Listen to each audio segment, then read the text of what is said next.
All right, page 7 of the listing agreement, section 28, warranty of ownership. Seller warrants that seller is the sole owner of the property or has the authority to execute this agreement. By signing below, seller acknowledges that seller has read and understands this agreement and agrees to terms thereof. What this is saying is sellers saying, yes, I have the right to sell this home, or sellers, multiple sellers, or I am the person who has the right on behalf of this trust or LLC to sell the home. It is very good practice because although this little section does protect you, hey, I didn't know they weren't the seller and didn't have the right to, they agreed to section 28, it's still great practice to see who is on title at the Clark County Assessor's record and then check their ID. Make sure they are who they say they are, and then you're good to go. I'm going to throw in a real life example. That's such a valid point, being that I had one time an agent, thankfully it wasn't me, that took a listing from somebody that thought that they were the seller, had the authority to sell the property. And so they listed it, put it under contract, the buyer pays for the appraisal, pays for the home inspection, and gets to the closing table, and the title company goes, they don't have the right to sell this property.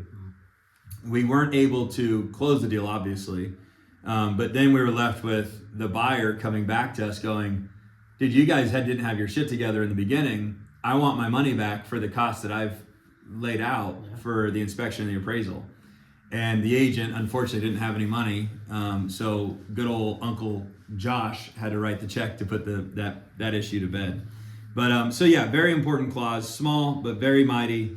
Make sure that your seller has the right to sell the property. And one more thing, there was a big issue that I've seen in the past, and that is when husband and wife or partners are selling, make sure that you've spoken to, whether it's in text, in person, or especially in email, to both parties who are signing. Because sometimes husband and wife use the same email. Or the husband says, send everything to me. Or the wife says, send everything to me, and we'll sign on one email. So you send the husband and wife's signature to the husband's email, for example.